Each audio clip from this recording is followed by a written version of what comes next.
Driving it home with Patti Vasquez, Patti Vasquez. From global conflicts to greenhouse gases, the folks refusing to wear masks says, and politicians getting caught grabbing asses says, she's driving it home with Patti Vasquez. Ooh, it is Thanksgiving Eve, everybody, and it's nuts out there. Comedian Dwayne Kennedy joins me in studio. Hey. You have a long drive. Oh, man. What was today like? It was, I was on the road for about 2.5 hours. No! Well, but I come from a further place. I come from a further place, Patty. But it's insane out there. Yeah. And I actually came from even further today because I was in Indiana. Okay. Yeah, so I But, yeah, that's a with this holiday traffic, and there's not like a time for it. Just it's all day. Mm-hmm. And then people are traveling or they're getting out of work early. Like it's just it's statically terrible outside right now for traffic. Yeah, but now I don't know how you feel about traffic, but I kind of don't mind if I'm not running late. Okay. That's the thing. Of course, be running late, then it's, it's anxiety filled. But I leave with plenty of time. I know it's going to take me a while to get here. Uh-huh. So I got time, and I actually, as long as I was in traffic, I still got here like an hour early. Do you go through material ever when you're in the car? Do you think about bits? Like, do you dictate stuff to your phone, like remember material or work on stuff? I don't so much. I will now. I used to carry pen and paper, right? Pads, I know, me too. But now I might type stuff into my phone. Right. I don't dictate stuff into my phone that much. I use an app called Otter AI. And it transcribes everything that you say, so you can see the text of it. So it's like writing it down with your voice. I'm going to have to do that. Yeah. But and I'm going to get back. I still carry a pen and paper, but I use my phone a lot, which is another thing because now I got to scroll through all the stuff I read. Oh boy. Yeah.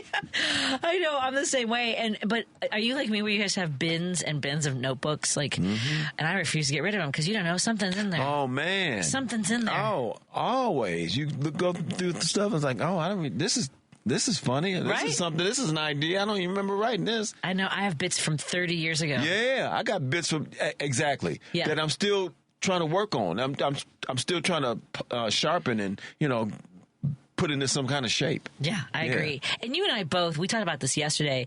We're not political comics. While we talk about issues in the news here, I don't go on stage, and it was never I don't enjoy doing it on stage. But I think because I'm so angry about politics that it's never been my goal. But you have a show coming up this Friday at the Lincoln Lodge, folks, on Milwaukee Avenue. You can go to thelincolnlodge.com for information. But are you seeing like comics in the last few weeks when you were in New York when the results came in? Were comics on stage right away, kind of talking about it? Not really. I did 2 shows in New York.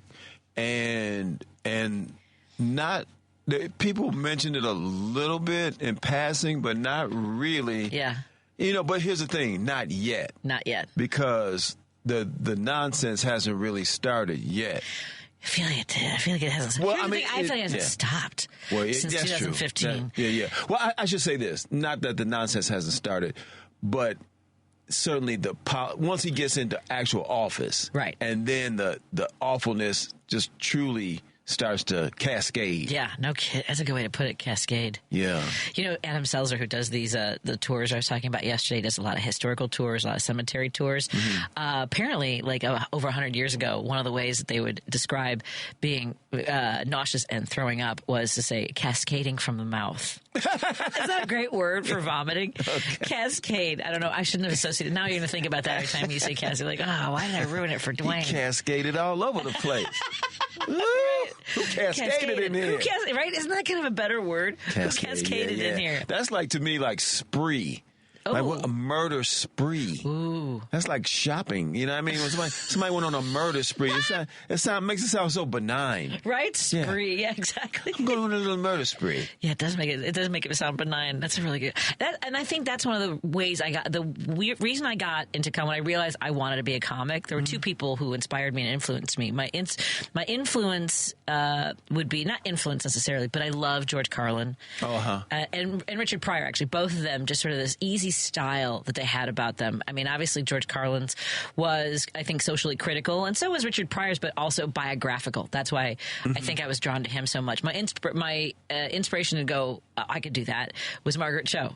Oh, okay. Right, it was the first woman I'd seen like calling things out about racism and things like that. Oh man, her special, I'm the One That I Want, to me, and I saw it when it first came out. I saw it in the theater. I haven't seen it since, but I thought at the time, even that was like probably one of the top 10, at least 20 specials of all time. I'm so glad you say that, because I did a festival years ago, and I was working with a comic. We did a TV spot to like promote the festival, and he was talking about his influences, and I did my inspiration and influence thing. There's two different things. Oh, that's interesting. And so I said, and I said Margaret Cho, and he was like, really? Like, it's so funny how comics can be so disdainful. Are you talking about men? Yeah.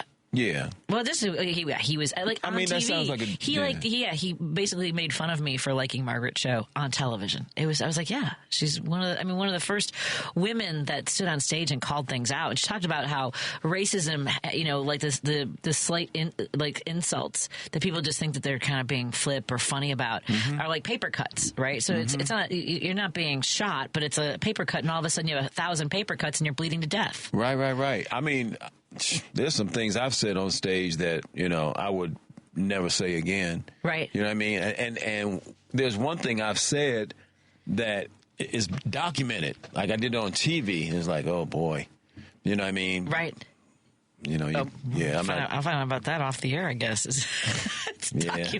Well, when I ran for office in 2020, we had these guys that were working on my campaign that wanted to, they're like, we really think we should go through everything you said on the radio and see if there's anything they can use against you. I was like, are you kidding me? 6 years, 5 nights a week, 3 hours a day. Right. Good luck, and I ain't paying you for that. We're not doing that. Of course I can find something that I've said and take it out of context, or who knows what I said. And the show was on in the middle of the night. It's like, go ahead. Go. You can do it as a hobby.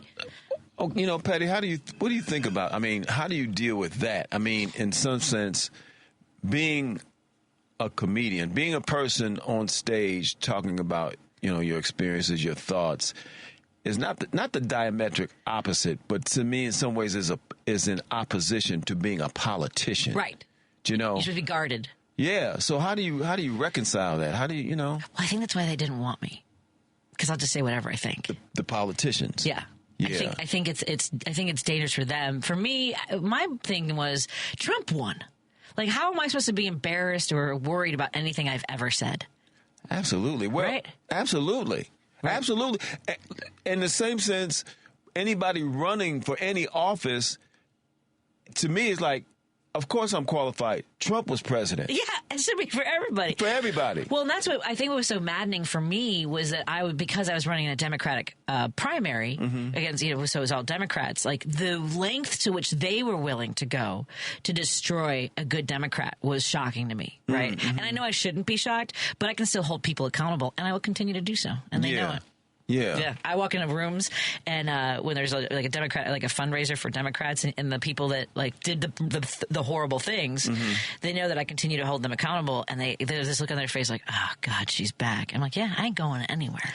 Well, tell me this. Yes. Now, what compels you? In the sense of, as far as, maybe it's not a binary thing, but like as a performer, as an artist, and also as a politician or a public servant. Right. Which one of those things? I think what drives me on both of those spaces now is different than it was when I started 30 years ago. I knew I needed to tell my story. I knew I had a story to tell, and I had a perspective that I have to share this someplace instead of like being annoying in the grocery store. Could you go? There's a woman in aisle 7, and. And I think that because I had so many people throughout my career who will come up to me and identify either with the stories I tell or tell me that they'd never thought of it that way. My mom, who is an immigrant who came here and learned English as a second language, became a computer programmer, became very successful and sort of the second generation. Like, I have all these great Chicago stories. Right. And it's all, but with the heart of everything I do comes down to family. So I think as far as the public service aspect, the genesis of that was always Declan, right? Was I knew that I was able to fight and secure for a lot of the things that were necessary for his development, for his safety. And I would have conversations with moms who were like, how did you get that? Who do I need to talk to? Who do I call? And I would realize, if they're asking, think of the thousands, hundreds of thousands of people across the country who are scared and struggling.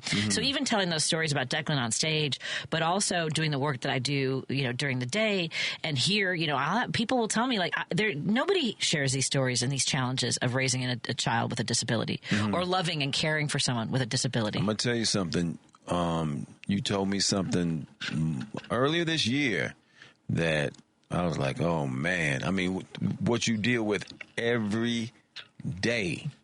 I was like, oh boy. And 72% of our population, if not more now, and their relationships end in divorce. Yeah. So, I mean, like, and then you take that part of the population, what's left, 20-some percent, and they don't get to have Steve.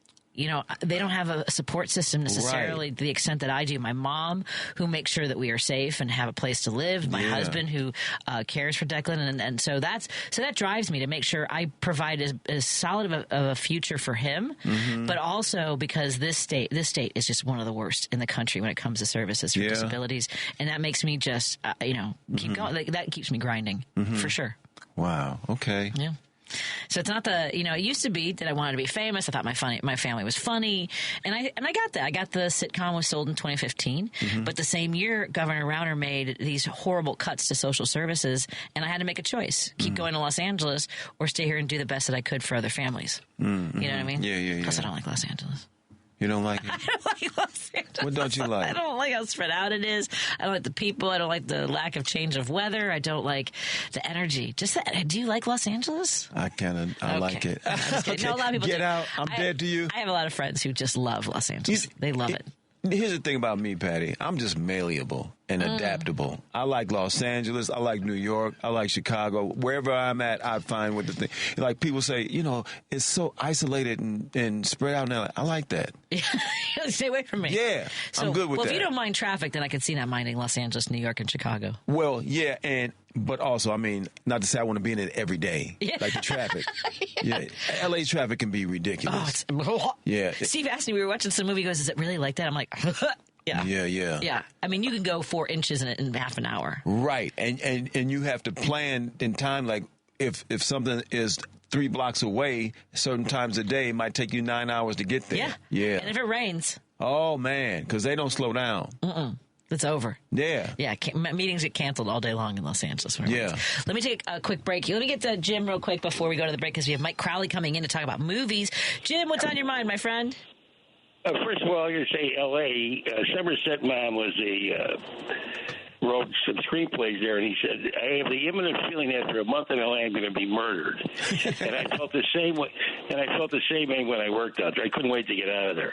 Anyway, Bolsonaro in Brazil, his coup d'etat wasn't complete. He was going to poison the incoming president and vice president and kidnap the judge from the Supreme Court there.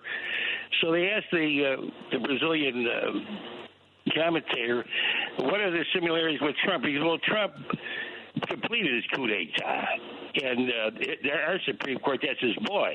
He goes, that's their boy. They're not going to fool around with Trump because that's their boy. But in Brazil, he goes, we might have a chance. You only try to poison the incoming president, the vice president, kidnap but do you think he'll go to jail? He goes, well, that's a good question. Does anybody go to jail anymore? Wow. Yeah, no kidding. No kidding. Yikes. Anyway, you guys have a good Thanksgiving. Thanks. You too, Jim. Happy Thanksgiving, Jim. Yeah. A listener asks what time your show is on Friday. I believe that's at 7:30, right? 7:30, correct. At the Lincoln Lodge. Go to thelincolnlodge.com. Apparently it's not on the site necessarily, or it might be harder to find. Yeah, because I'm kind of like a last minute, like, hey, can you come in Friday? Oh, I see. There you go. The 7:30 show. Dwayne is on that show. Is there a name for a theme for the show? Last minute throw in. No, I don't know. We'll look it up. We'll be right back with our good friend Mike Crowley from YPAReviews.com. You'll probably agree. Reviews. More after this on WCPT 820 Heartland Signal. The family meeting. We almost still have no choice but to vote because the other evil is really, really evil, right? Where some folks are just like, my life doesn't really change because, it's not going to really be that bad for me. No matter who wins, my life goes on. But if this other one wins and he's targeting certain groups, if I'm in that group, I'm screwed. Yep. Sundays 4 to 6 p.m., The Family Meeting. This is WCPT 820, where facts matter. Hey, it's Patty here, reminding you that Minocqua Brewing Company's progressive beers like Maga Tears IPA, Biden Beer, and the LGBTQ-inspired Love Wins Fruited Sour are now available at Chicagoland locations like Armanetti Wine and Spirits in Woodstock, Beer Shop in Oak Park, McLean Liquors in South Elgin, Beer on Central in Evanston, and My Buddies, a pride-friendly bar on Clark in Chicago. Don't forget to drink and vote responsibly. You're listening to Driving It Home with Patti Vasquez on WCPT 820. Thank you so much for joining us as we continue to drive it home. I'm your host, Patti Vasquez, and joining me in studio is comedian Dwayne Kennedy, who will be performing at the Lincoln Lodge on Milwaukee Avenue near Ashland this Friday evening. The show is at 7:30. You can go to thelincolnlodge.com. He's a last-minute addition to the show, so you may not see his name on the lineup, but you can always call him and say, hey, do you know who's on the show or who booked you? Mark Geary booked me. Mark Geary, he's not on the show, though? No. Okay, gotcha. Yeah, I don't know who's on the show. It's me and some people. Some folks. Yeah. I was just telling Dwayne that our good friend Mike Crowley is about to come in, and we'll talk some movies and what what he has seen recently. And I had told him last year that my favorite Thanksgiving movie is Home for the Holidays. And as I was recommending it to both of them, it is an incredibly white movie. It's a white, working class neighborhood kind of movie. It's set in Ohio. I can't remember which town in Ohio. Oh, we'll say no more. I know, right? But it starts in Chicago, which is kind of cool. Like she works at the Art Institute or something. But it is entirely an all-white movie, and it reminded me that Keita Brunson, who is the creator of Abbott Elementary, right, has recently been talking about how Friends didn't have any black characters, and it's there. We have now. I mean, there were some great shows. When we were growing up, there was Good Times and The Jeffersons, and I remember even after that we had what was the one with Queen Latifah? Living Single. Living Single was a great show. Yeah. That was a great show. Yeah. But it always seemed like it was either all, right? That's what it is. Right. It's segregated. It was segregated. And I can't remember. The only Latino shows that we had were Chico and the Man. Oh, man. In the 70s. Yeah. And then AKA Pablo was Paul Rodriguez had a show for a minute. Right. Greg Giraldo had a quick show called Common Law, and that was that. Oh, that's right. Yeah. So we had and it was always that. It was always it was just all one, right? Yeah. Even Margaret Cho, who we were talking about earlier, right? All American Girl, right? Which was originally supposed to be Henry Cho's show, and he was talking about how it was, and then for that it was complicated because they were casting. She's Korean, right? And they would cast Japanese people, and there was a lot of that behind, just trying to force things into it. Yeah. So when and Tyler Perry broke through. I mean, I always think about this: the huge box office that Tyler Perry has done, mm-hmm. and Jordan Peele has done with his movies and stuff like that. Mm-hmm. Do you when you watch movies? Are you? Because I'm conscious of for me as a professional, I'm conscious of the lack of representation for Latinos often, and for when I started in comedy. My my talent agent, I called them because I hadn't heard from them for any auditions for a while. And they're like, oh, well, we don't really have any roles for young Mexican moms right now. That was all I could do. That was all I could do. Yeah, that show business, like life, but even though they posit themselves, some of them do, as liberal and open-minded. Right. They're very racist, very sexist, very narrow-minded, so it's the same thing. Yeah, just the moment because the thing is, I mean, just to look at you, you can't tell what I am. Yeah. And now, so as soon as they hear your name, oh, she's Latina. Okay, so you're in this category. Yep. But even if you were identifiably whatever you are, people intermix all the time in life. You know what I mean? Yeah. So it's all, it's the powers that be and the gatekeepers still pretty much, it's evolved incrementally. Yes. But well, and like it just reminds me when people say things like racism doesn't exist and I don't see color, right? Only to our conversation specifically, you are fed in the media what the studios want to give you, right? For casting, they'll say, Asian woman. I remember when I started out, it was they wanted Janine Garofalo types, and it was Tina Fey types, and which was always going to be white women, right? You know what I'm saying? They weren't saying like Mexican Janine Garofalo types, right? Right. But I get auditions like mine often say it'll say ethnically ambiguous. Which that's me. That is ethnically ambiguous. Yeah. But, yeah.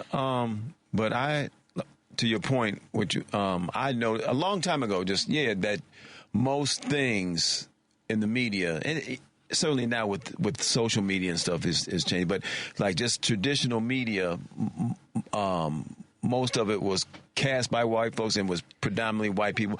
I really pulled out in a sense. Like I don't even participate in shows like I used to, watch them because I don't, Does it speak to you? Here's the thing though. It does speak to me. And that's the thing they fail to recognize because they're just human experiences. But why can't all the humans be involved in the experiences? So that's what it is. It's like I pull out because you obviously are not concerned with including me. So in our stories. Yeah. So I'm not going to participate in your creation. Right. And I remember when we were crafting the script for my pilot episode at ABC Studios. So we went to written script, but we did not go to shooting the pilot. Okay. So they ordered the script. And I remember like in the writer's room, like it was, a few of us. And one of the producers, this white guy, was like, okay, Patty, how about this? How about like your mom's really upset and you see her with a chancla in her hand? Like, and he had learned the word chanclas, right? And it was not something I grew up. Chanclas. Right. I was like, well, what? You're shoehorning something into this that isn't authentic to me. Right. You get particular people who run everything who then present a vision of you according to them. Yes. They invent you. Yeah. You know what I mean? It's like the N-word. It's like that was an invention of white people. Right. And we're going to treat you in such a way until you behave in the way that we have assigned you to be treated, to act. And what they're comfortable with. What they want and what they want to see. Yeah. Because the other thing was, so we had the script I had two children. I think I talked about this week, where because I had it where Declan, I have a young child with a disability, right? And so some of the things that he would do would be quirky, and nonverbal, right? Which would be a challenge for us to cast or to work. But I wanted to be as authentic as possible to our story. Do you know what they wanted us to do? They were like, hey, Patty, how about this? How about he just has a stutter? I was just like, what? Lady B, that's what how they wanted to depict our children. How about if they just have a stutter? I was like, how about I just have one child, and then fourth season is a very special episode of Patty Happens, and we talk about my child's disability. Right. Yeah. No, you get this narrow-minded view from a few people who are running everything. Well, we don't run anything, but we do have to make sure I get our guest in. I think Mike might not know he can just come on in. So I'm going to take a break. Let me take a break here. We'll go get Mike. Mike Crowley, YPA Reviews when we come back on WCPT 820 Heartland Signal. We're in studio with Dwayne Kennedy, who is at the Lincoln Lodge on Friday at 7:30. Go to thelincolnlodge.com for information. You're listening to WCPT 820 because facts matter. Driving It Home with Patti Vasquez on WCPT 820.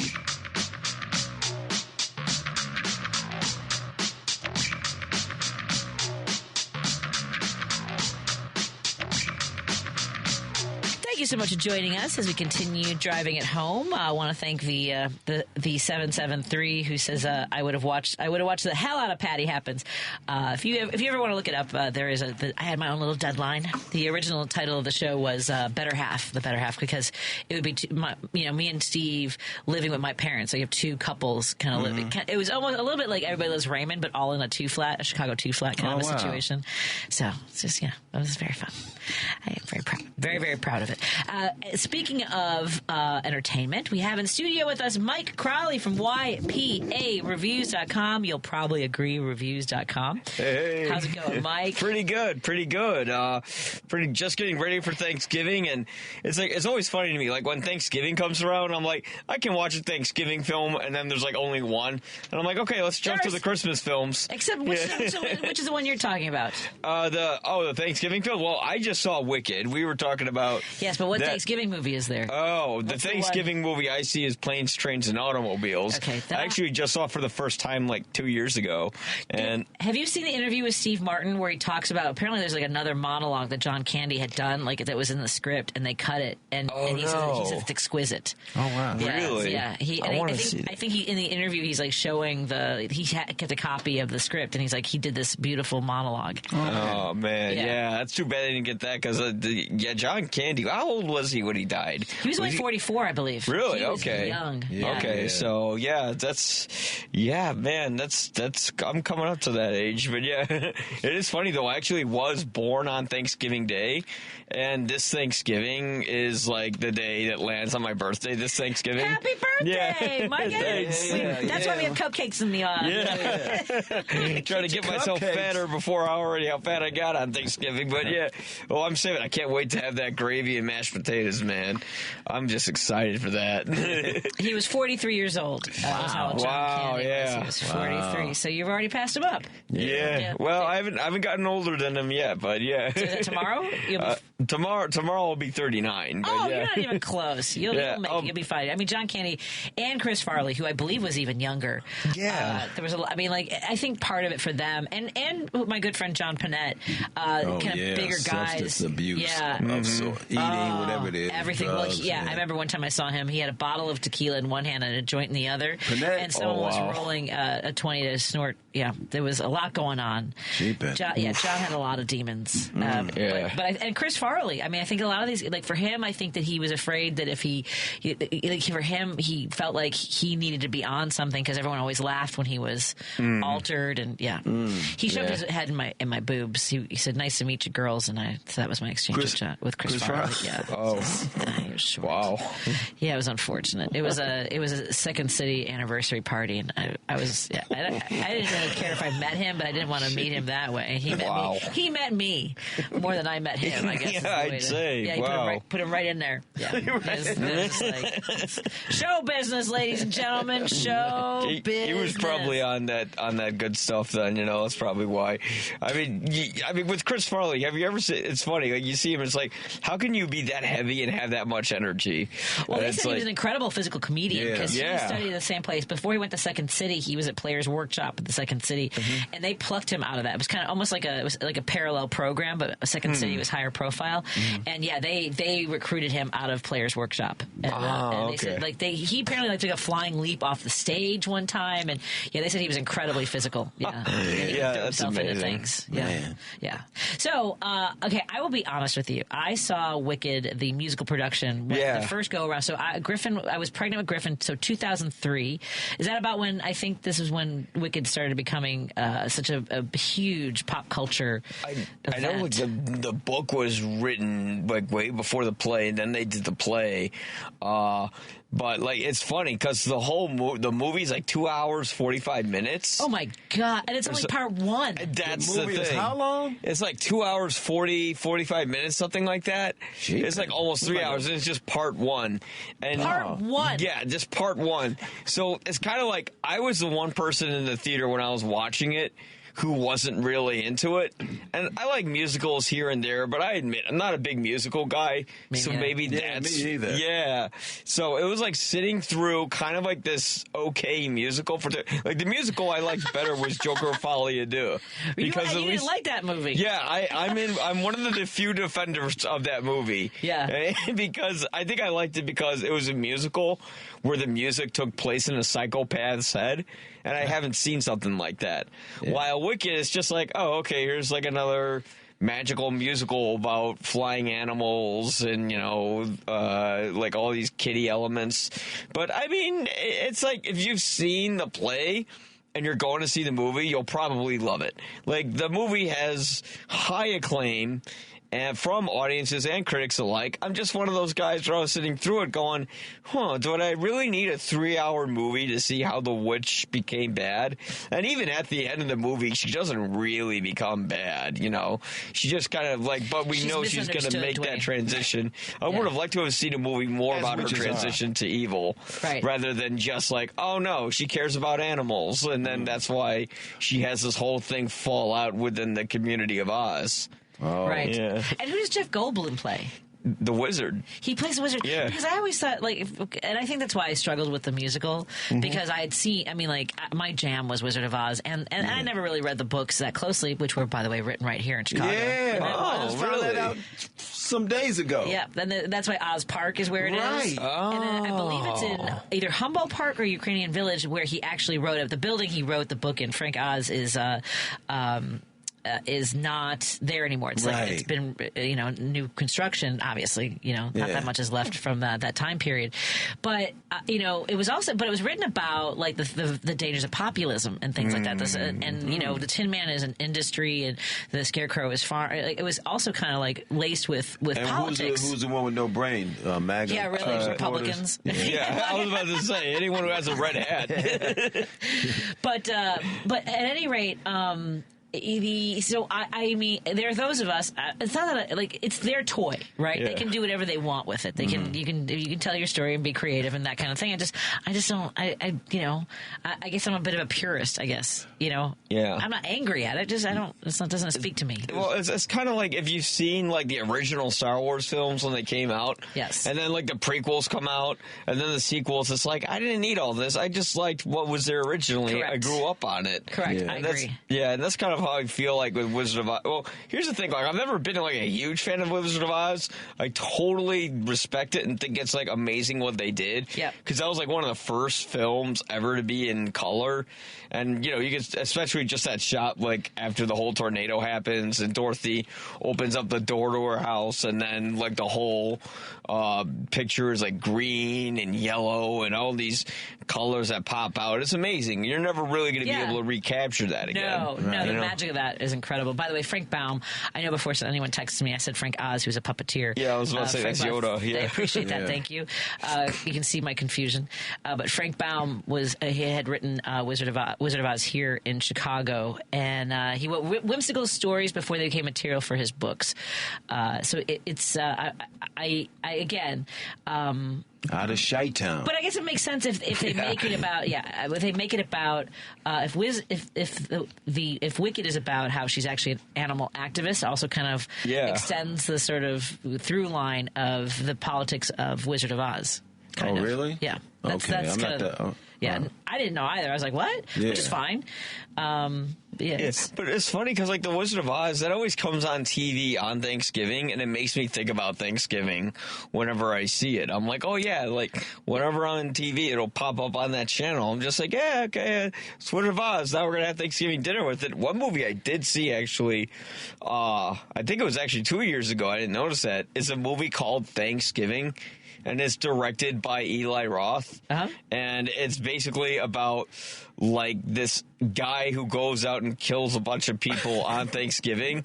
And the movie starts with a Black Friday riot incident, which is it's insane. It's like the worst Black Friday you can imagine, because like the doors bust open, like one of the characters, her hair gets like caught on the wheels of a cart, and it just like peels her. Oh my god! Yeah, it's crazy. It's called Thanksgiving. Just Thanksgiving 2023. You almost wish that a studio had made a Thanksgiving movie called Thanksgiving before someone just took it and made it a horror movie, right? Yeah. It's like everything becomes a horror movie. There's actually a trailer now.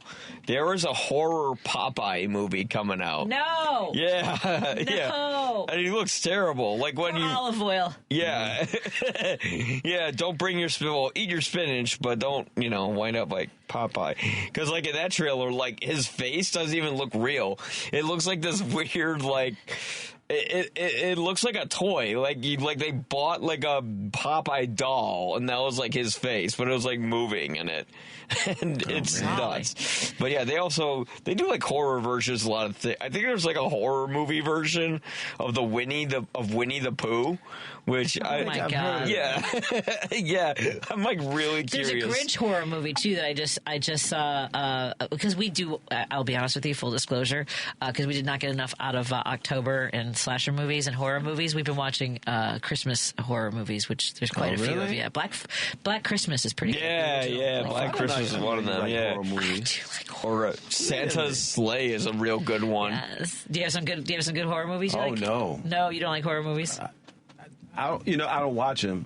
I don't know if I don't like them, but I don't watch them. You don't watch them? Yeah, Steven. I didn't know that, Pat. Yeah, I like horror movies. Yeah, the worst one was... I looked up, Steve and I were walking, and I had a scarf on, and a motorcycle went by, and it immediately reminded me of a movie from when I was a kid that starred the actress who played... Oh, you like this, Lady B.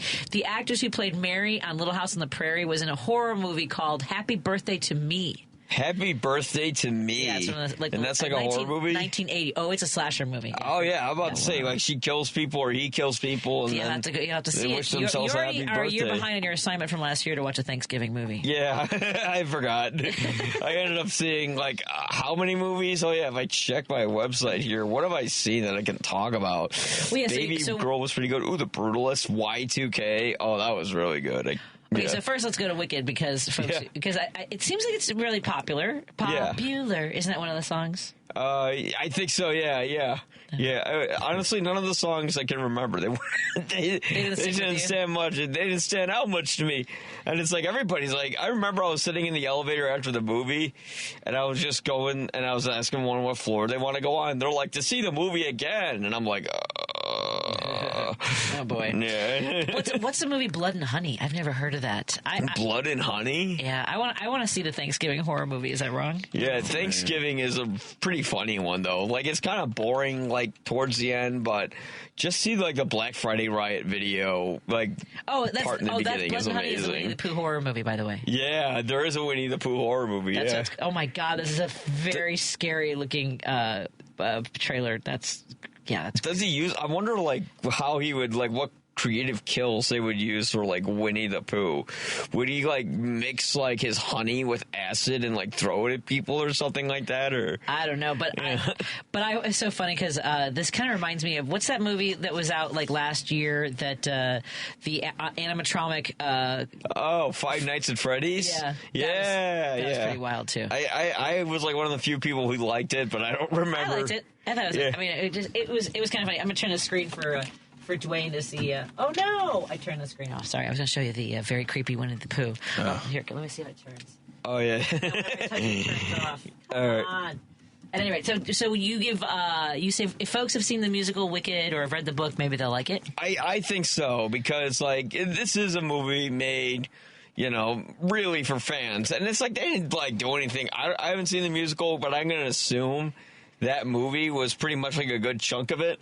I feel like that we kind of know she's going to become evil, and we know she starts out as good, but like they gave her like a longer transition from good to evil than Anakin Skywalker had. Like it didn't really need something that's like 2 parts deep for her to, like, how did she end up becoming evil? That's what I want to see. Because in the end, she's like, I care about animals, and I'm going to fly around in a blue broom now. Goodbye. And then, like, the movie ends, and I'm like, wait, that's it? That's all I get? It was just 3 hours of so. Like, you see how she becomes friends with the Good Witch, or Ariana Grande plays, like, the Good Witch in it. She's, Giselle or Legels or gosh darn, I gotta pull up the. You got like it was some. Hang on a minute, let me pull it up. But it was a film that just kind of dragged on the same point like throughout the whole film until I was really ready to fall asleep during it. Folks just want to do the visual part of it, don't they? Yeah, they just want to see like the music and the dance numbers, and hey, they're not bad, Cynthia Erivo, is that her name? Erivo, yeah. Like, she's really good in it. Like, just the notes she hits are just right. Ariana Grande, she's great in it. Even Jeff Goldblum's great, as the wizard. Michelle Yeoh was okay, but I don't know. She was just kind of like, she wasn't that memorable of a role. Play? She plays Madame Morrible. Oh, I see. Yeah, I don't know who that is, but she's basically like Madame Morrible is kind of like the person who runs like this. It's kind of like Hogwarts, but the Wizard of Oz version of it. And I think it's called like Shiz School or something like that. I'm like, did Snoop Dogg come up with the name of this school? Who calls it Shiz School? Like, I mean, that would have been great if like the Wizard of Oz is actually just Snoop Dogg himself, like where all the smoke and mirrors is, like the curtain opens up, it's just a bunch of smoke, and Snoop Dogg just walks out there with a blunt, you know. And that's the Wizard of Oz. I was like, hey, welcome to the... That's good casting, Mike. Yeah. I like that. Yeah. Like, that would have been great. But, I mean, Jeff Goldblum was great as it, you know, welcome to the Wizard of Oz. You know, this is Oz, yeah. It's like, he was good doing his kind of neuroses in it. But, I do love the renaissance of, although it feels like he's always kind of leaned into, even like the episode of Friends that he did, he kind of leans into this sort of, you know, mysticism of him. Like, you know what I mean? Yeah. He really, enjoys being Jeff Goldblum, as he should. Yeah. Be yourself. That was Golinda. That was who Ariana Grande played. Her name's supposed to be Glinda, but she says it's Galinda in the movie to make a point of it. And then Elphaba was the Wicked Witch of the West's name. And that was Cynthia Erivo. And it's funny, like that. It's like all the elements that should work does work. Oh, I just found out Peter Dinklage is in that movie, but he just did a voice. I was going to say. Yeah, they didn't make him a munchkin. I was just going to say. Yeah. It's terrible. That's terrible. Yeah, that like in today's day and age, it's awful. It's funny. We were talking earlier about Poltergeist, and that was like one of the few roles that actually had a little person play something other than just I'm the little person, you know. Right. I'm not the droid. I'm not the Ewok. I'm not someone people call, you know, And we're not not making throwing me jokes about against the my size. dartboard and Wolf of Wall Street. Yeah. Right. Oh my God, I forgot about that. Yeah. Yeah. Oh, that was hilarious. Yeah, it was. It was so wrong. It was wrong. It was like funny, but you shouldn't laugh at it, but you do. Heck yeah. I know. Wolf of Wall Street's an amazing comedy. Right. Yeah. Like if you will go into that movie expecting a comedy, that's what you'll get. I mean, what were some? Oh God. Okay, one part that popped in my head I can't talk about, but it was like when Jonah Hill first sees Jordan Belfort's like future wife, and he does something very inappropriate there. Yeah, because they're all on drugs. Yeah, because he did Quaaludes. Yeah. They did that. And I just remember Leonardo DiCaprio's like Quaalude crawl to his car. Oh, man. And then he's driving over to his home. Yeah, because they had these Quaaludes. They thought the effect like wasn't there, but because they're older, they had a delayed effect, and they took like 4 of them or something like that. Yeah. You're supposed to take like a half. Wall Street, Patty? I saw it. It's so funny because I saw it with my mom.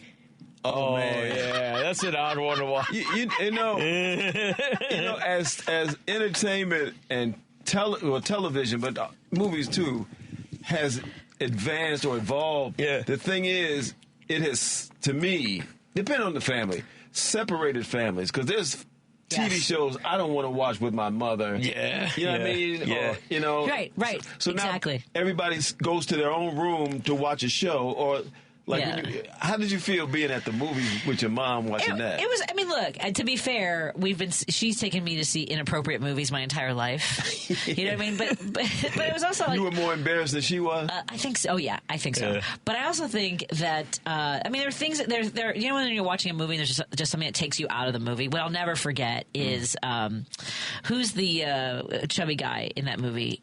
His friend. Which movie? Jonah Hill, I think. Jonah Hill. Oh, you're talking about, Wolf of Wall Street. Yeah, it's Jonah Hill. Jonah Hill talks about how you should just, if you have a disabled child, and he uses the R word, you should just leave them in the field. Like, that, honest to God, that's that and Margot Robbie, who's fantastic. Yeah. But, and you know, like, all the intensity of it, and I have flashes of it, but honestly, for me, it comes down to just that scene of how disposable people with disabilities work. And I get it. It's a character thing, but, like, it's just going to land on me differently. Not that you shouldn't write or they shouldn't have done it. That's absolutely how some people are. Right. But I was like, this is not. Yeah. I'll never forget that. That's what sticks out. That's the scene I remember compared to what everybody. I forgot about the.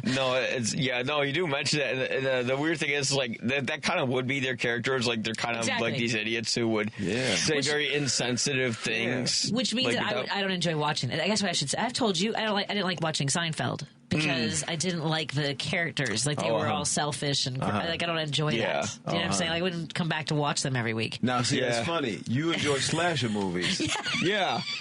But, you know, the insensitivity. Killing, not okay. Being insensitive, no, being insensitive, not okay. Killing, okay. But a ridiculous, over-the-top kill, I'm all about that. But, but me, on the other hand, I don't really watch slasher movies, but cold indifference. Yeah. It makes me chuckle. Yeah. Exactly. Let's take a break here. We'll continue our conversation. We've got Roosevelt on the line who wants to talk about movies as well. We're in studio with a comedian, Emmy Award winner, Dwayne Kennedy. You'll know his work from United Shades of America, from CNN, as well as Totally Biased on FX. He'll be touring next year with Kamau Bell, and we look forward to finding out about those tour dates. Keep March on your calendar for when they'll be passing through Chicago. He's going to find out. You have to do it right now. We have time. And, of course, Mike Crowley, our YPA Reviews critic, YPAReviews.com. You'll probably agree reviews is what that stands for. More conversation when we come back on WCPT 820 Heartland Signal. Alexa, play WCPT. WCPT from TuneIn. Patti Vasquez is taking your calls now at 773-763-9278. Driving it home with Patti Vasquez now on WCPT 820. Our friend Mike Crowley, the critic for YPAReviews.com. That's, you'll probably agree, reviews, YPA Reviews. Before we get to Roosevelt, real quick, I just want to ask you, so Wicked, if you like the book, you like, or the musical, you'll like the movie, but it's not necessarily going to resonate with everybody. Yeah, well, here's the thing. I think most people will like it. If you're looking for, like, a day to kind of get your mind off of things and you want to see something magical with some great musical numbers, yeah, go ahead and see it. For me, I was like, I'm not a musical guy, and it's not one of those films, like one of those rare musicals that will win you over. Right. Like, for instance, like, I like West Side Story. I like Sweeney Todd. I like South Park, the movie, and that was a musical. Right. But this one was more like, oh, this is the kind of musical that's boring me already. I already know what's going to happen to the witch. That's not a big plot twist. Was it really that amazing? Like, oh my gosh, she becomes evil because of this? Like, yeah, I kind of figured. I just she was angry. I was okay with her just being a witch. Let me get Roosevelt on the line. Hey, Roosevelt, what's on your mind, my friend? You're on with Dwayne and with our good friend Mike Crowley. Hello. Mike, Dwayne, and Patti. Yes. Hey. I've been thinking about movies, about Thanksgivings and being at Thanksgiving and cooking movies. I'm sure you guys watch Tortilla Soup. Yeah, I saw it years ago. I love Elizabeth Pena. She was great. Elizabeth Pena, yeah. She died, didn't she? Yes, she did. Oh, man. Oh, wow. I loved her in La Bamba. Yeah, she was great. La Bamba, she was great. Yeah. Lone Star, which is a John Sayles movie, was fantastic too. And also Chef. That's Yes. People told me about that movie. Yeah, that's a great movie, guys. And then there's a movie. I'm trying to get you guys help.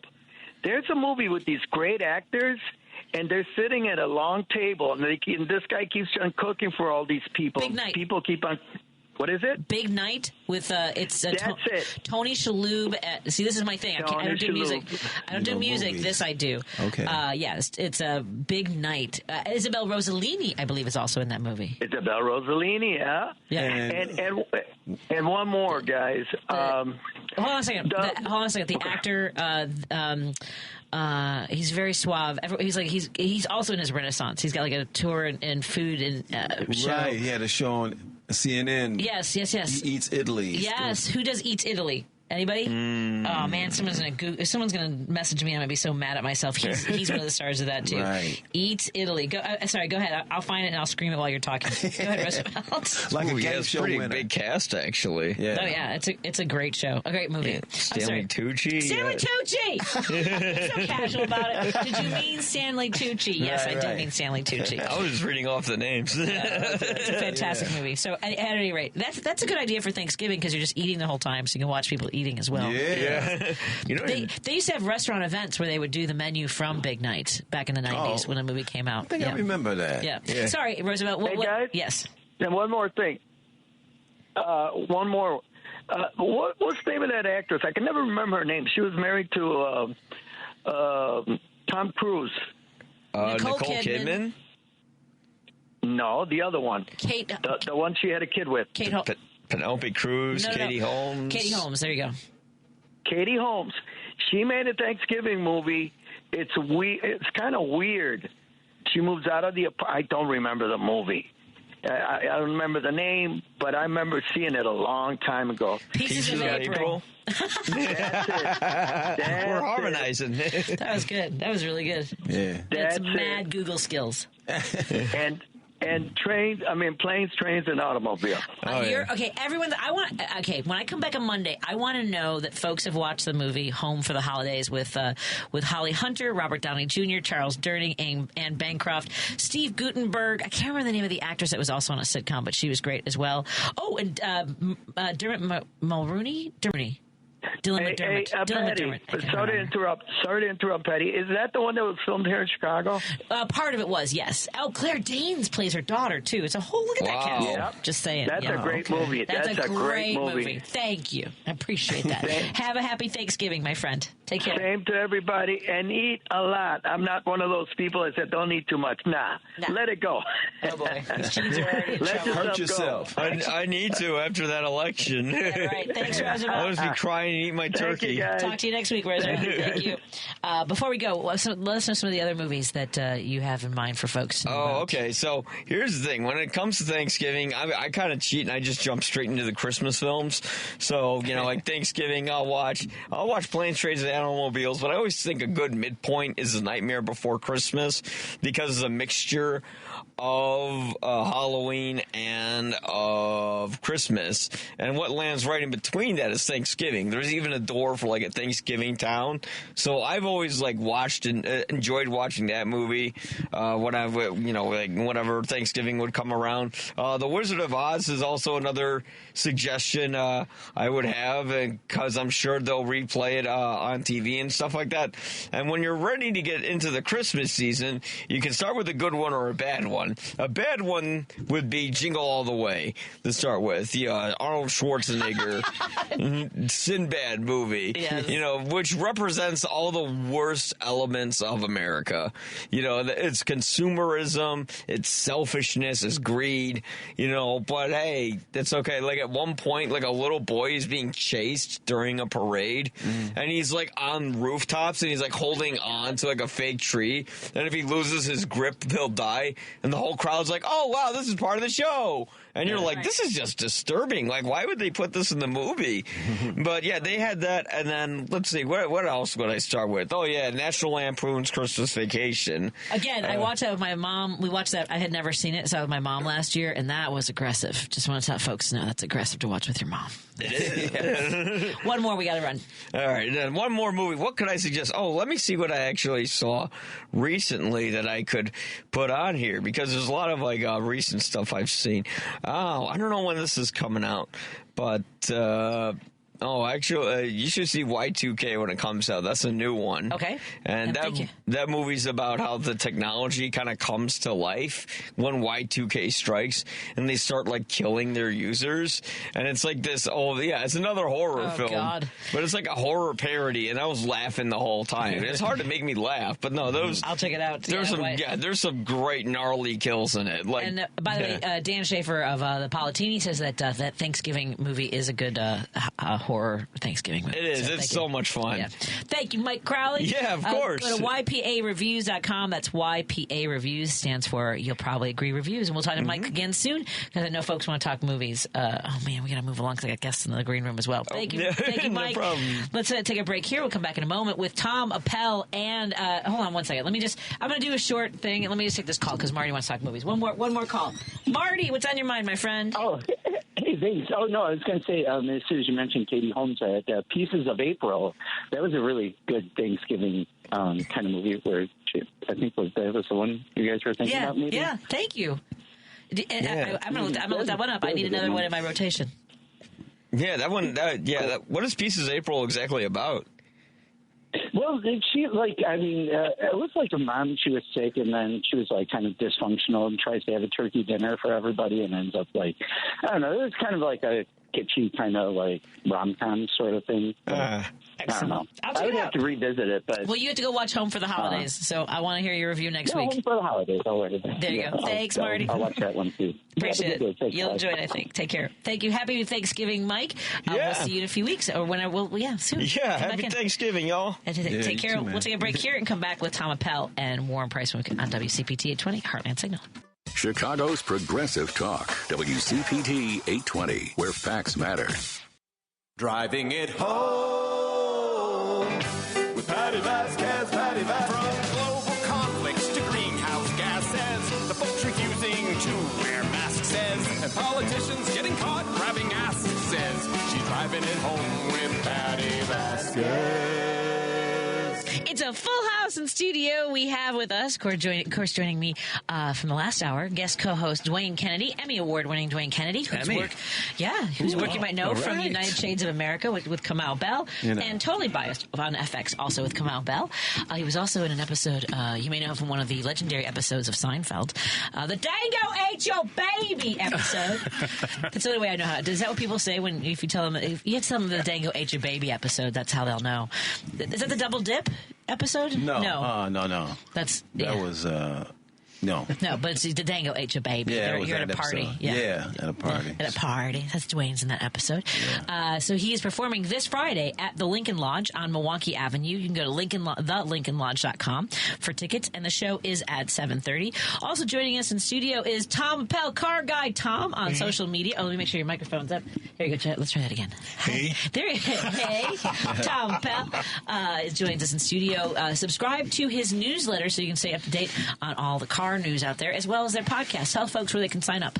Yeah, just reach out to me at carstuff@consumerguide.com. Consumerguide.com. My newsletter goes out once a week. That's it. And the latest episode of the Car Stuff podcast. Mm-hmm. Yeah, we just spoke to the guys at Hyundai. Hyundai had a really big show out in L.A. Okay. L.A. was a quiet show, but Hyundai made a big splash, so that's what we talked about this week.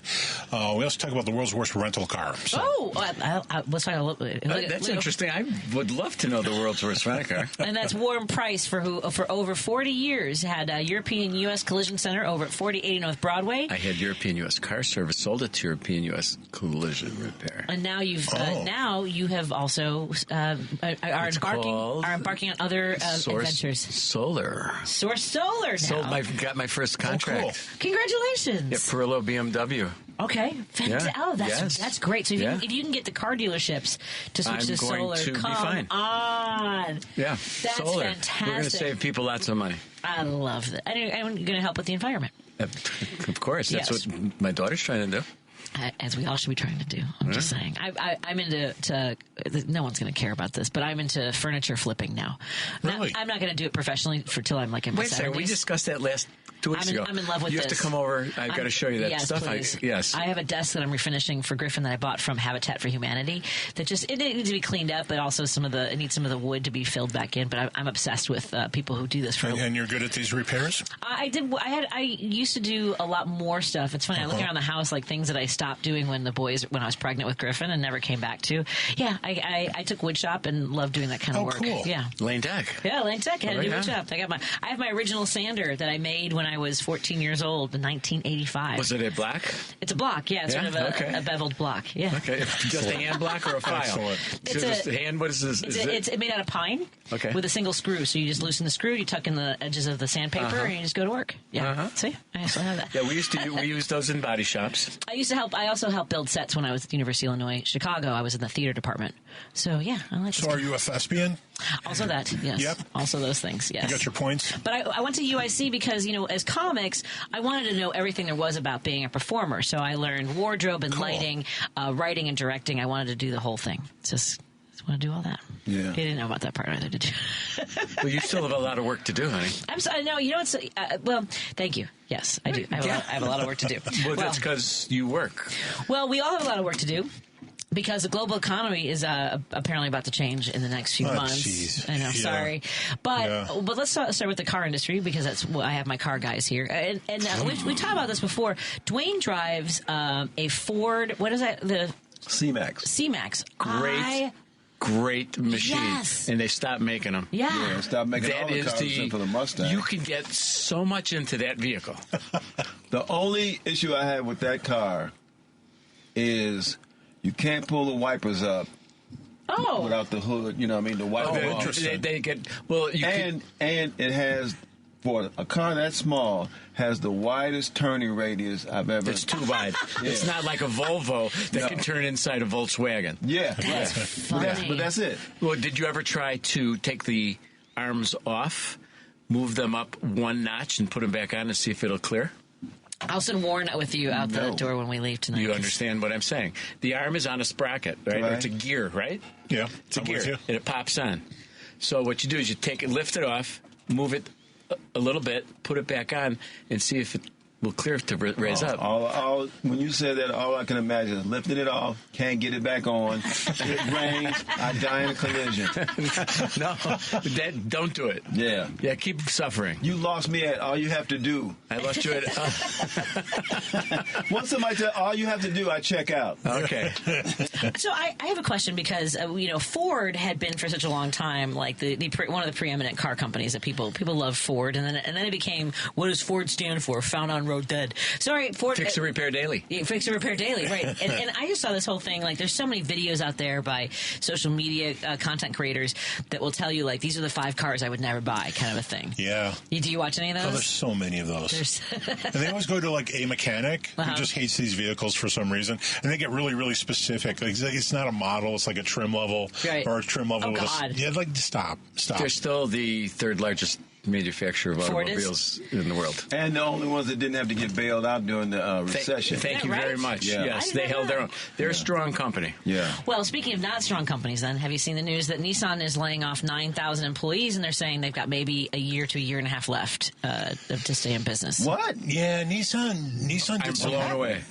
Nissan's interesting because its problems stem from the fact that they weren't building very competitive, larger product, and so they sell things that are really good. The Versa is a small car, the Kicks is a small crossover, the Sentra is like a Civic-sized cars.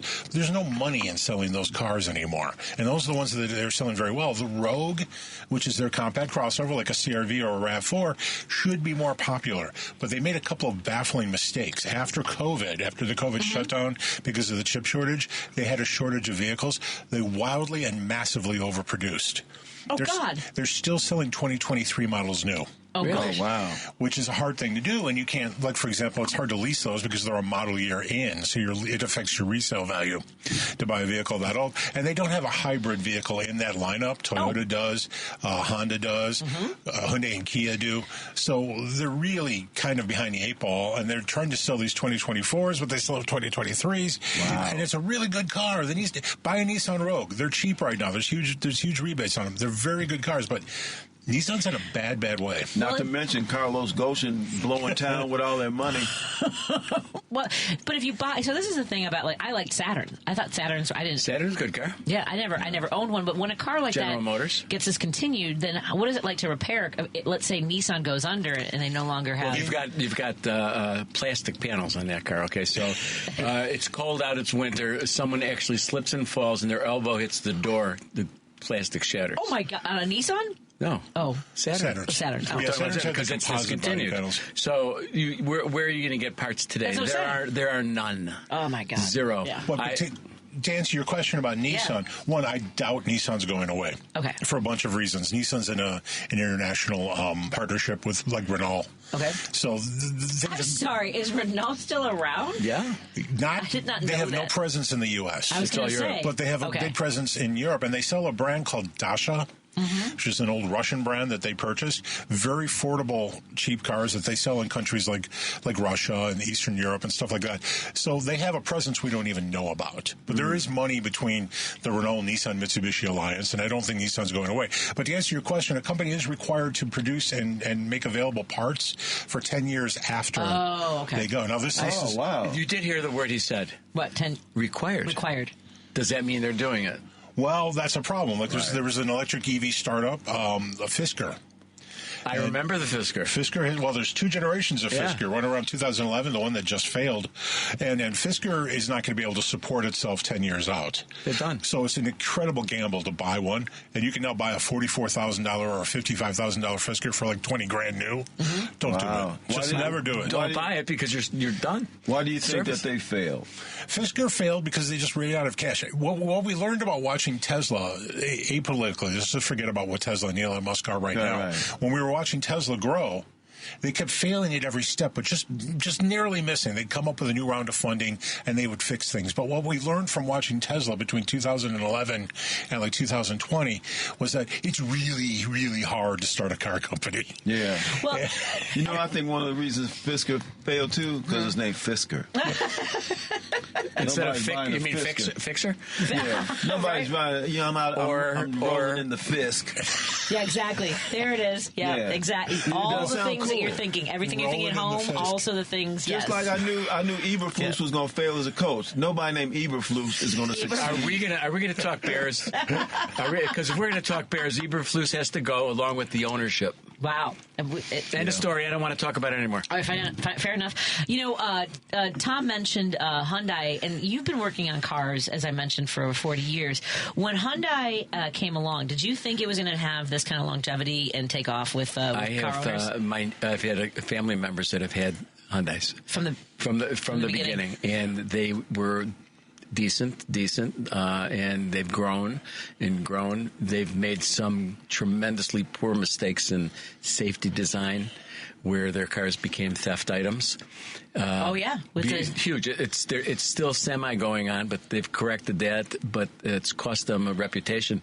But I've seen a lot of their new cars and styles. They're coming up, and they're going to give Toyota and Honda a fight. Yeah. But they are. Hyundai's a completely legit bag. I know now. 30 years later, I think they've taken hold. Right? When someone offers you a 100,000-mile free warranty for just about everything. Are they still doing that? I believe so. Yeah, they still have they still have a 5-year, 60,000 base warranty. Wow. So, and that Kia does too, and they're related brands. Hyundai owns Kia. You don't see much of that relationship in the U.S., but Kia's a division. Okay. And they both have the extended base warranty, far better than any other non-luxury vehicle. So that's cool. And they have the really good 100,000-mile engine warranty. Wow. Now, you offer that. You offer that. People are going to go to it. And they've done a great job. Yeah. For getting the catalytic converter stolen. Well, every model. Priuses, Toyotas. Particularly Kia. The girls already had... Mine was stolen, two? Yeah. I have one. Just one? Okay. Mine niece's mom has had her Kia stolen 4 times. This last time was total. I'm sorry to hear that, but... Kia has come out with some fixes for that. Yeah, they have. They've been dragging their feet on that. I don't think they've actually issued a final press release on I think they overproduced ignitions. That's why they had all the theft issues, so they wanted to sell them. Yeah, because for people who don't remember, this was just the turnkey ignition, not the push start. Okay. The push start with a button and was the way fine. to start it was to get that... a USB cord or something. The little thing, stick it in and start it. You watch that video, and I don't know if you could still find that video because they keep shutting it down. It's absurd. Cover. Yeah. And boom, stick it in. You're home free.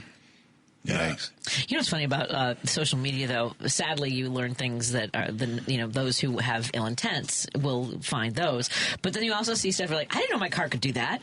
Yeah. My husband just learned. I thought he knew that, those little ridges on the door handle. You just touch it if you have the key on you, and it locks the door or opens. Yeah, he had no idea. I was like, I thought he knew both the Prius and the RAV. Also, on a lot of cars that you're talking about, that is usually a cap.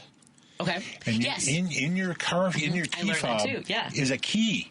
Yes. That if your battery is dead, you can pop that off, use that key, and turn. But you have to take the cap off. You have to take the little off. thumb. Yep. The thumber. I learned that on social media, and with a push button start too. You can pop that off to put the key ignition is underneath that push button. The dealer didn't tell you?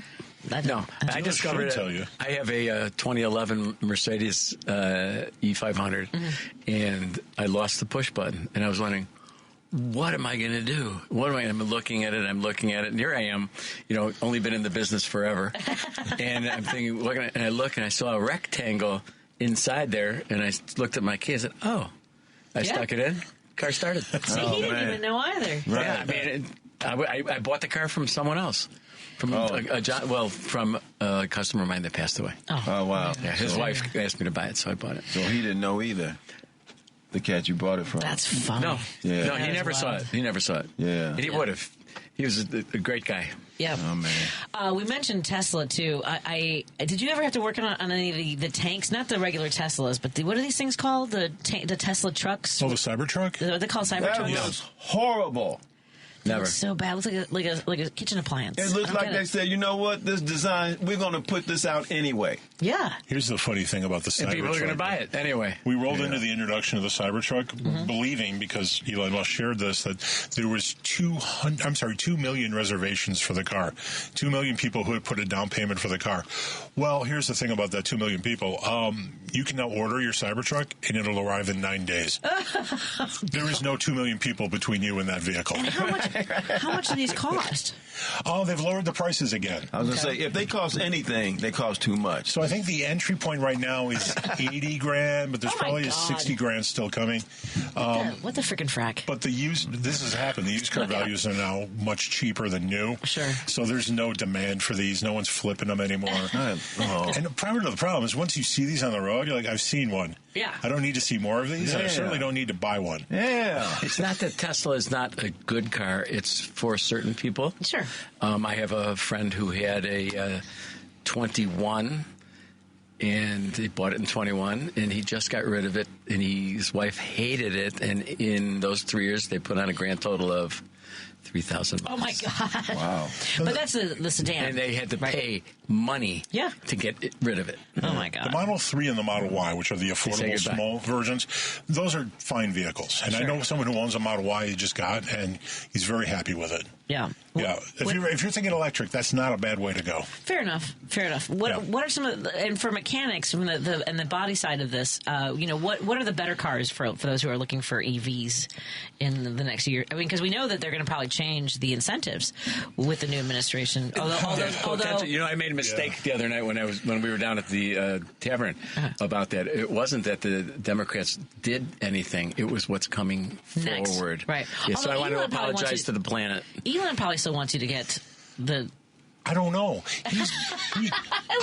I'm baffled by Elon Musk, his relationship to electric vehicles, and what he's doing seemingly with the Trump administration. Right. And I don't know why anyone would keep this guy as CEO of an electric car company, because he seems to be tripping up progress in that regard. Right. But he's talking about, and sounds suicidal, but he's talking about how if they kill the $7,500 federal tax credit, it'll hurt him, but it'll hurt other car makers more. Mm-hmm. That's his logic.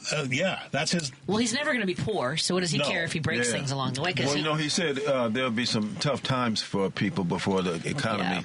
Yeah. You mean, what people? There are already people who are having tough times. Yeah. We are going electric. There's no question. Okay. It's just a matter of whose nice lifetime. to hear you say that. Is it going to be in our lifetime when we're going to see what percentages right now of cars are electric? Electric on the way to hydrogen. Yeah, you might have the answer. It's going to be about 8.8% this year. This year? 8.8%. Okay. Yeah. When is it going to be 20%? How many years? That's a very good question. I'm going to say at least 25 years. The tax credits are going to go away. And we ran out of early adopters, right? Mm-hmm. We're now, and then Tesla has sold 6 or 7 million vehicles globally. Mm-hmm. So we know EVs work, right? Proof of concept. And now other makers, like Chevy's doing very well with the Equinox, which is very affordable. Oh, very affordable. And 25 grand. Yeah. What? Yes. After the tax credit. Well, okay, 32.5. Yeah. Okay, 32.5. Nice vehicle with real range. And General Motors is going to sell a lot of those to people. But the thing is, you have to have... What's real range, Tom? 300 miles. 400? No, not 400. No, it's about 300 miles. Okay. Yeah, that's which is bad. For most people don't drive anywhere near that in a week. People think they need way more range than they need. No, but if I'm going to go down to Tom's farm, it's going to be 328 miles, and I got to stop for 2 hours to charge it for. Yeah. Well, that's the thing. It's like that's time management is the time. Like I'm not good at time management. But yeah, I mean, I haven't run out of gas. They need batteries that will go 600. Well, yes, because charging isn't going to get faster. And anything you hear from a manufacturer about charging is kind of bogus, because there's only so much electricity.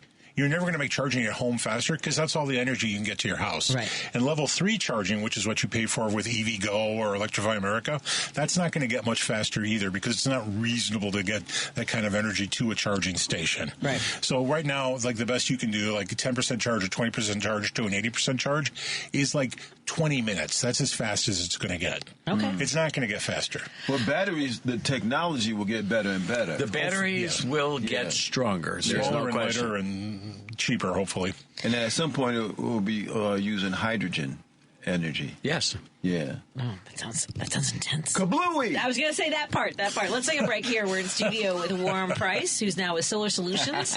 Is there... Did I say it wrong? Solar... Source... Oh. Source I solar. screwed you up. Source solar. Source solar. Source. I had to write it down somewhere. That was my fault. Source solar. Source solar.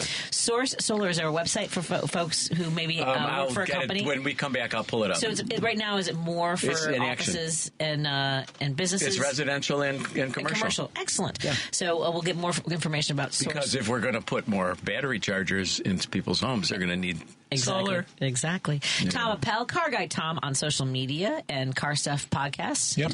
And sign up for the newsletter by emailing you. What is it? Carstuff at consumerguide.com. Carstuff at consumerguide. I should know that. There you go. All the things. And he also writes for Consumer Guide. Yep. So you should be up to date. And brings the best. Oh my God! Pastries. Tell folks where these cookies. Tell folks where these cookies are from. Oh, there's a Lebanese restaurant, a bakery. It used to be up. People might remember. It was up at Cicero and Tui. They've now moved into a much larger, full-service restaurant with a bakery. It's called Libanese. The words there. If you're better at pronouncing it than me.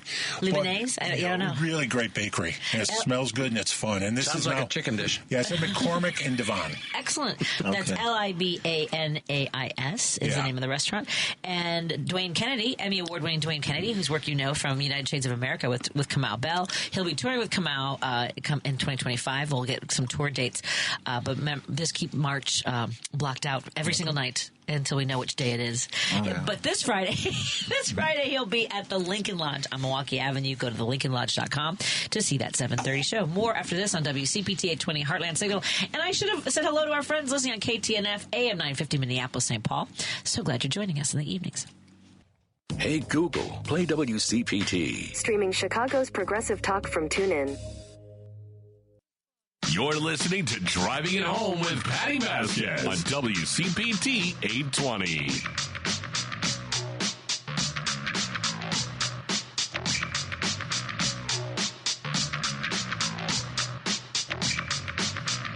So much for driving it home with us. I'm your host, Patti Vasquez, and thrilled to have some wonderful folks in the studio. Some of my favorite people, as a matter of fact. We have Dwayne Kennedy, Emmy Award-winning Dwayne Kennedy, who's performing at the Lincoln Lodge this Friday night. You can go to thelincolnlodge.com for information about his show, and that show is at 7:30.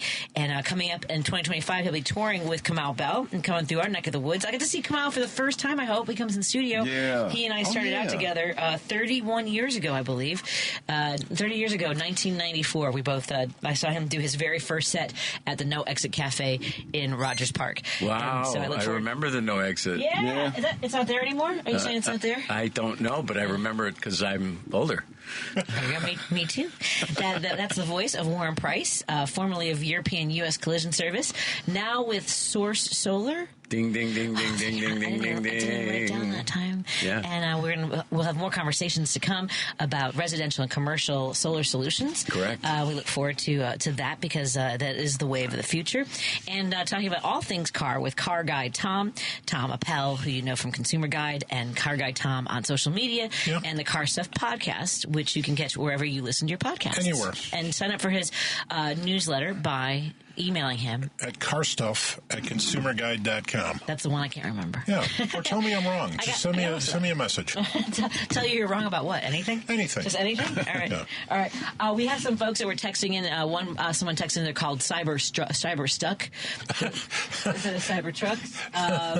Let's see. Larry in Wheeling says, what are the current thoughts on the next Chevy Bolt EUV? Coming soon. Okay. The Bolt, which was General Motors' most affordable EV and one of the nicest little EVs you could buy. Towards the end of the Bolt's run, it was like 28, 29 grand. It was discontinued about a year and a half ago. It's coming back. Okay. It is. And it's going to be very affordable. So this is General Motors' super cool access point to going EV. It's going to have a different battery that's a little bit cheaper. We don't know what the range is, but they're hoping to hit the same price point. Okay. So under $30K, and it should qualify if there is a tax credit for the tax credit, which means you're looking at like a $22,000 EV. Oh, man. That's pretty good. Yeah, so if you want to experiment, that's great to do it. Let's hope that the tax credit does not actually go away. Yeah.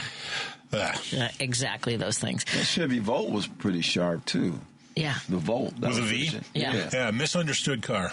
Yeah. It has similar style to it, didn't it, to the Ford C-Max? Was it kind of similar, like sort of boxy, a lot of headroom? Bolt with a B looked a lot like the C-Max. Oh, the Bolt does. The Volt was lower and sleeker. It was more sedan-like. Gotcha. Yeah. The Cybertruck looks like a Soviet utility vehicle. It so does. Yes. Someone asked about my. We were talking earlier about my Patty Happens pilot. It went to script. It did not go to shoot. And none of the pilots that don't make it to network are ever available. For the most part, so it was. They had a Latino initiative at ABC Studios. They were looking to have a sitcom to sort of complement Blackish and Fresh Off the Boat kind of a thing. They were trying to round that out. Dr. Ken was the other the other show they brought me into sort of trail what do you call it? Follow them around to learn about the ins and outs of a sitcom. Yeah. And the best way to learn anything about that script is only, I think, the Deadline story that appeared in 2015. If you look for Patti Vasquez, ABC Studios orders pilot script. So it just went to script. But and the script is not available because that's owned by the studios, I believe, or somebody owns it. Brought you into Shadow. That's what it is. Shadowed. I shadowed the writers on that show, Dr. Ken. Yeah. So at any rate, we're kind of caught up. Let me see if we're caught up on all of our texts. But the pilot was actually originally called The Better Half, was the name of my sitcom. We were in the works to have it changed to Patty Happens because I can take any situation and make it exponentially worse. I am a social justice warrior. I step in when I think people need to be helped, even though they didn't ask for my input at all whatsoever. Well, you're a giver. I am a giver. I give. Even when those don't want to receive. Exactly, correct. Yeah. By the way, speaking of giving, I want to thank you so much, Warren, for coming to our Event One AIM, the gala last week. You were so generous and helped kick off our matching donor. We raised over, I believe, we were almost $60,000. Yeah. Wow. So I found that out. Yeah, $60,000, which way surpassed our goal. We also really did about 20% more than you did the last year before. Yeah. Nice. So thank you. That's a good pace. I appreciate you, and that you helped make that happen. So thank you so much. You're welcome. And thank you to the folks at Hubbard Inn. Really great staff. Great. Isn't that a great venue? I loved it. It's such a nice place. I didn't think it was as large as it was. Isn't that huge? Yeah. Well, when I walked in there wasn't many people, so I thought it was smaller. But when I came downstairs and I looked, and I said, "This place is rocking." Yeah, it's on Hubbard near State Street. 110 East Hubbard. East Hubbard. 110. Yeah. It's great. Yeah, I used to go through that area a lot on my way to the former radio station. I remember that area. Which our friend Tom still goes on with some of my favorite people on the planet as well. Steve and Johnny on Saturday evenings. I'll be on this Saturday. Really? At GN? Yeah. I was with Bob Surratt today. You were? Yeah, I bought his car. Oh, get out of here! Yeah, I bought his Lexus. What? Yeah, I bought a 2000 LX 470 from him. That's nice. I should never have bought it. Why? You just did this morning. You just did. I thought you were saying... No. Yeah. It's a standing joke between him and I. Okay, gotcha. Okay. Gotcha. And by the way, our friend Larry from Wheeling was asking about the Bolt because they currently have a 2010 Prius, as I do. He has 190,000 miles on it. Wow. So there's no rust. He would like to have an EV. I'm good with the Prius in my RAV. Your Prius is... I love my car. The best car. Yeah. The seats are a little beat up, but... I'm going to be in Wheeling. We're going to be in Wheeling. December 7th. December 7th. We're at the Synergy. Synergy Theater. Excellent. Yeah, very fun. I got a lot of stuff happening, Patty. I know. We're going to work on our social medias. We're going to get better. Yeah. We're going to get better at the social medias. So as we head into the end of the year, do you guys, Warren and both of you, did you really ever see people who bought the car with the big bow for holiday presents? Oh yeah, really? When I started in the industry many years ago, I was working at a place called Lee Callan Imports, and we sold Jaguars, Triumphs, MGs, these little sports cars cars, and people would come in and they would literally buy the car and then come in a day later, and we'd put a bow on the car for their girlfriend, their son, anything like that, daughters and wives. It's crazy. Yeah, a lot. Yeah, I get if you have the money. Well, back then, a TR6 was $3,500. I'm sorry, what? I mean, that's the thing. That car today would be, give me a number. I have no idea. A good Triumph TR6 today? A Triumph TR6 today, that body style. That type of car? 48,000? I have no idea. I don't know. I would say 48,000. Yeah. I would say $48,000. The engine? Inline six? See, that's the thing, is it like, because I bought my car, I bought an 84 Rabbit. We've talked about my Rabbit before, and I bought it for $2,500 in 1989. So it was only a 5-year-old car. You could buy car, I mean, and I was a kid, and I could do that on the salary I was making as a lifeguard and that kind of stuff. I mean, it's so prohibitive. Like a used car now starts, I mean, like you can get a beater maybe for... A used car starts at what you're able to afford to pay for it. Sure, that's true. That's true. The bottom line is, if you're going to buy a $1,000 used car or a $50,000 used car, because they're out there. Yeah, but I don't remember there being $50,000 cars when I was a kid. Range Rover today used 21, a 21 Range Rover.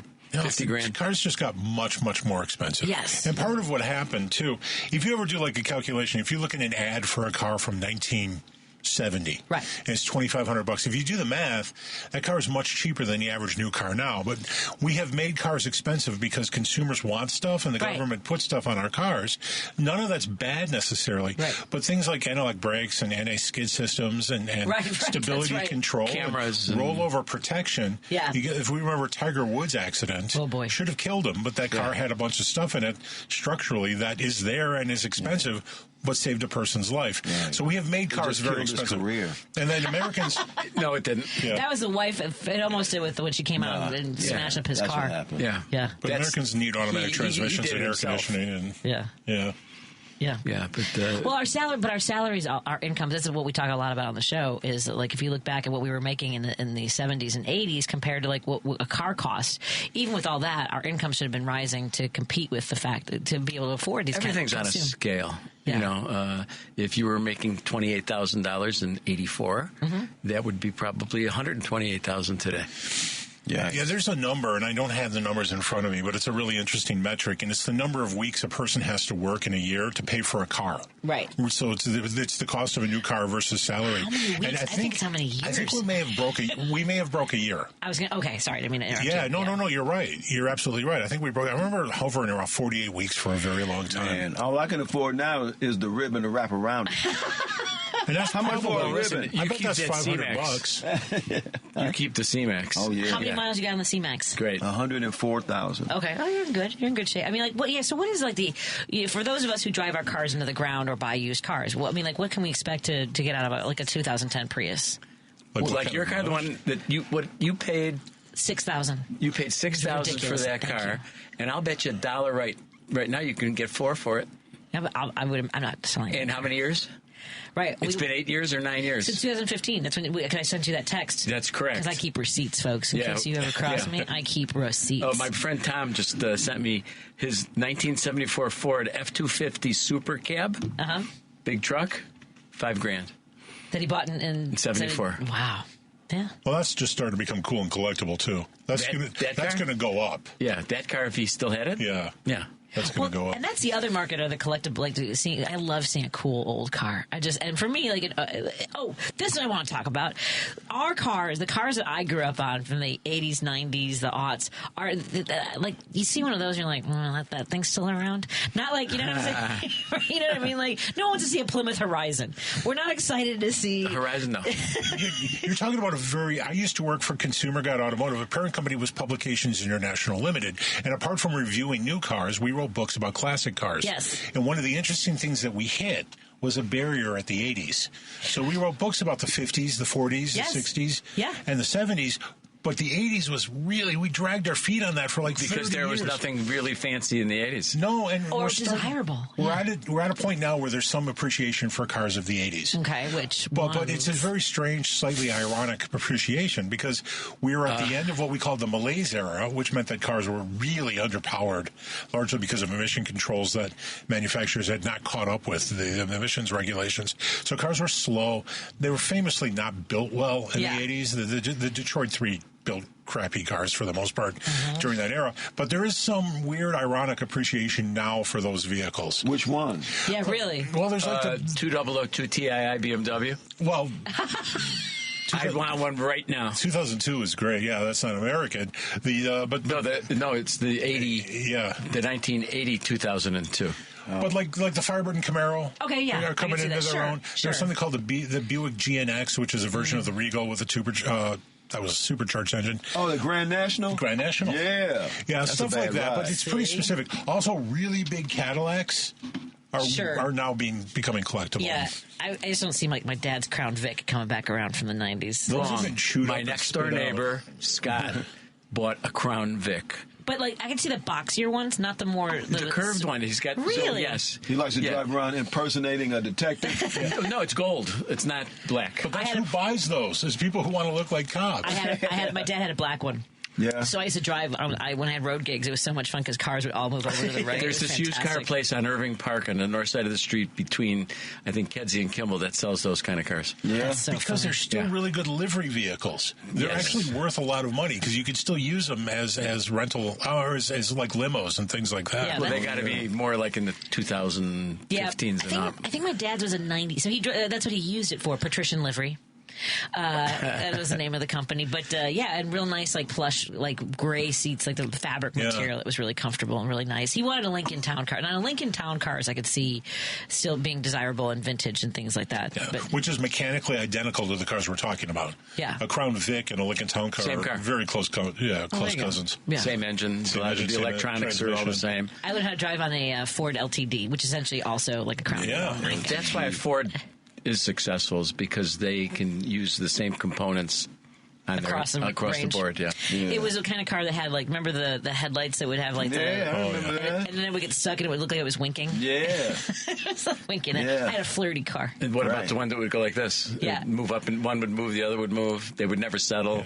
Winter is terrible for those. Oh, I would imagine, especially in Chicago. Clothing. So the Hyundai. So I just had a friend who rented a car last week, and she had a Hyundai. It was like the SUV. I don't know the name of it, but it had like this really cool panel that was like all just one smooth piece for everything. What you're talking about is a design fad right now, and it's I think to good effect. But what we're talking about is the instrument panel, and then the touchscreen over the console are becoming a single contiguous piece. It's a television. Yeah, and it's very classy. It's like the looking. clock right there. Yeah, it's one piece. Just one, and smooth. The whole thing is just smooth. Yeah. Was it a Tucson, Santa Fe? Well, it's had like the Teslas have those on their dashboards. That's all they have. It's like I think it's called panoramic. Yeah, there's no mechanical like. switch here in a Tesla. There's no switches. You have to do everything through touchscreen on a Tesla. That's cool till it breaks down. I was going to say, well, that's a great question. Of things like that. I mean, the cost of repair. The cost of repairs is ridiculous. You can't get a Tesla repaired unless you're basically certified, and to go through certification, it costs you a fortune. Oh, my God. Well, in the case of something like that, too, you don't really repair it, you replace it. Because it's probably a software glitch. Either that, but speaking of replacing, most Teslas, because they're 100% aluminum, even with minor accidents, they total out. Oh, brother. That is a very interesting thing. Yeah, Tesla drivers are apparently terrible because they have the highest death rate of any brand. Whoa. Well, think about it. He's right, because there aren't that many. And they've got this automatic driver that's somewhere behind. That's a lot of the problem. Yeah. And they're very, very fast. So very people get fast. into trouble. People don't know how to drive that fast. Oh, my gosh. When you can go to 0 to 60 in 2.3. Would you all own one? Would you? I would totally own one. Yeah. Yeah, I think I would. I would enjoy it. And I still wouldn't just hit the gas all the way to the floor. Yeah. No, they like literally eject you. They go so fast. Wow. Oh, I have to remember. This is my husband wrote a joke last week. I don't think he meant to do it on purpose. But he wrote it. But it was so he so didn't funny. mean to do it on purpose. I'm going to use it because it's so funny. To me, it's funny, and so far I've made other people laugh. Now the pressure's on Steve. Sorry. Steve, I'm going to laugh. He was talking about how, when people talk about cars, they talk about how they look and how they drive, and he said that Subaru is the only car you talk about how it crashes. Oh, that's funny. Subaru crashes well. Exactly. Subaru crashes well. I know more about how the engine block of a Subaru won't kill you because of that. That's what they always talk, right? That's really the selling point. It's a flat engine. It's a horizontally opposed engine, so you have this mass down low in the car, which is good for handling. Right. But also, an engine in a forward collision is supposed to slide under the car. It's right. The way they've made them is there's a tunnel, and the impact, it will fall into it. Yes. Yeah. I'm telling you. It collapses. It's the only car you talk about how it crashes. Right. That And I can think of. I guess in the sense that if you own it for years and you don't crash, you don't feel like you got your money's worth. Exactly. How am I going to know? Yeah. Well, we need a few left front corners smashed up so we can see. Half the engineering in your car is about destroying it. I will tell you, I had a Honda CR, a 2001 Honda CR-V that got hit so many. Finally, so my mom got T-boned. Oh, geez. I got rear-ended a few times, and then finally I got hit by a Porsche Cayenne, and it was spun around and into a ditch, and that bent the frame because he was we were on impact constantly while spinning. Oh my! And it bent the frame, and they were like, "This, you're done here." Yeah. Wow.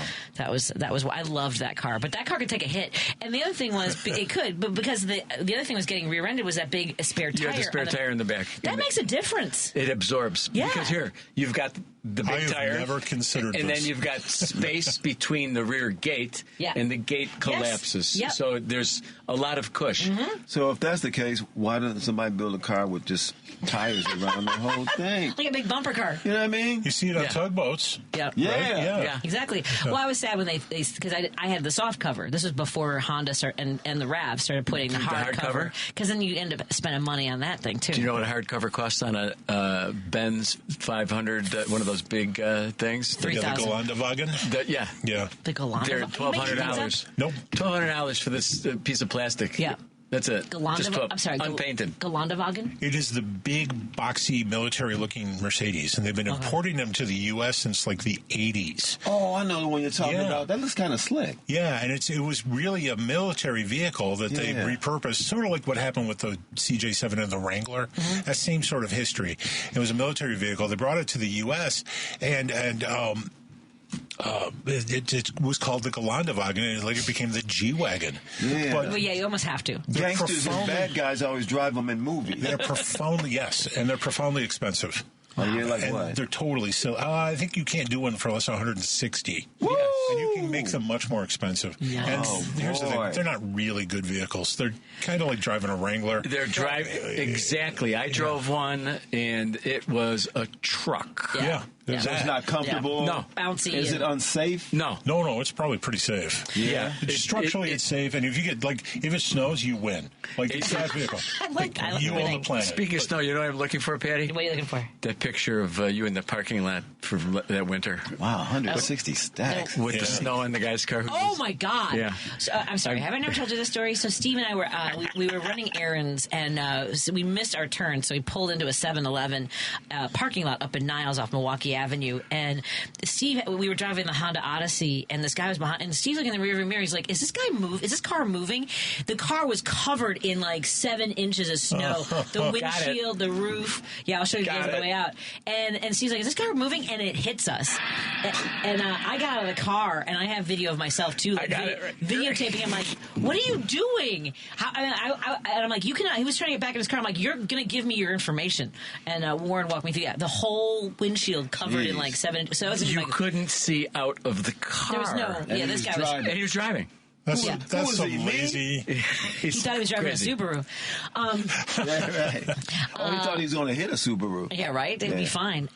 So, Warren, to that though, before we get going, what kind of quick tips do you have for folks as we head into the colder winter? Going into winter, okay. Yeah. Everybody, make sure that your windshield wiper blades are replaced once a year. Just once a year. It's not that big of an investment. Make sure your windshield washer solvent is filled up. You have a spare bottle in the car. Make sure you have a little antifreeze. Wouldn't hurt you. A little sandbag wouldn't be bad in your trunk. Make sure your tires are good, not marginal. And filled correctly. Tire pressure is essential. Yeah, that's huge. Tire pressure is if your TPMS is showing, your tire pressure monitoring system. Do something about it. Fail in this weather. Oh yeah, well the temperature change does something with that. Absolutely, positively. What is this now with the tire pressure sensor? What? It's the thing that will tell you if your tires are low. Right. And it works on either based on the rotation of the vehicle, or better systems have a pressure sensor in the tire. It's in the stem. Yeah. But when it gets cold out, they mess up badly. I was just clearing up. That's what happened to me lose today. pressure. Well, the light came on and said the tire pressure, to check it, and I checked it, but the pressure was fine. I think the thing was malfunctioning. It's just a weather change then. Yeah. Yeah, we're almost done. We're gonna wrap up in a minute. And I want to say hello to Lily and Claire. Hi, Lily and Claire. And Kim. Hi. And it's special to Sarah.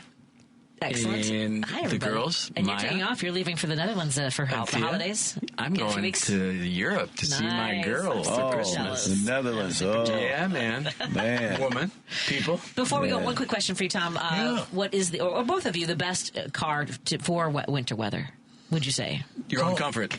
Your own comfort? Your own comfort. Yeah, but Subarus are traditionally incredibly good in the snow. A 4-wheel drive car. Yeah, and full disclosure, my wife drives a Subaru Crosstrek. Nice. It's always been incredibly good in the snow. Chicago Northside Toyota. Yes. Yeah, that's where I bought my car. Thank you, everybody. Happy Thanksgiving, everyone. Dwayne will be at the Lincoln Lodge this Friday night. I'm going to just go ahead and blend the commercial. I only have one 30-second commercial. I'll just end that way.